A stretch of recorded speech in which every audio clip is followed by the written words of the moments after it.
Do you like hot chicks and fighting, but don't mind stepping into a Dana White fever dream? Then join me and the rest of the drunks to watch Bkfc. For the low price of $39.99, you can watch supermodels get the shit kicked out of them. It's basically Pornhub for War Machine. What's crazy about this sport, and I mean it's good, I mean fundamentally it's fun to watch, it's like the UFC on Spike in the early 2000s. There isn't much production quality, the president of the company constantly paces by the camera, and they don't even bother giving the ring girls names.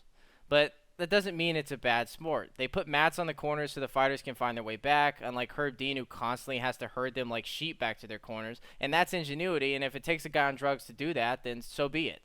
They got fighters walking out as Mortal Kombat characters. You got people jumping into the ring unscripted. There's a lot of points where I was watching this where I couldn't tell if it was scripted or not, and honestly, Vince McMahon would be very proud. BKFC wants to be the UFC, but it really ends up being rough and rowdy. And look at the length of this walkout. If that doesn't scream WWE, then I don't know what does. Honestly, don't know how they convince so many hot women to participate in this sport. Oh. But what's important is that they don't take any unnecessary damage. Oh. I admit that this is hard to watch as a man, because it's our biological instinct to protect women, but then I remind myself that if I said that to any of these women, they would beat the shit out of me.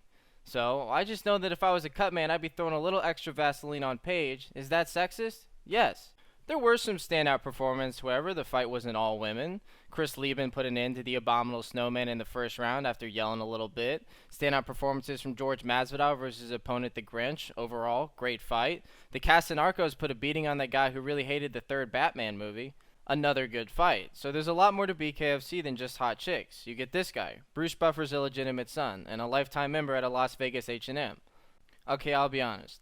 I really don't have anything against this guy. I'm just spoiled with Bruce Buffer.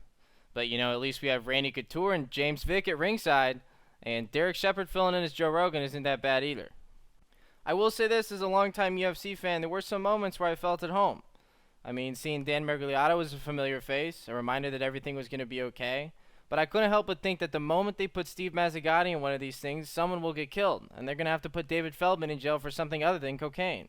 And I'm not knocking the guy. I think he's great. He understands that there's more to being a BKFC president than just dressing like Ethan Hawke. You got to have the balls to run a sport like this, and just like Lingerie Football League, BKFC hopes you're touching yours.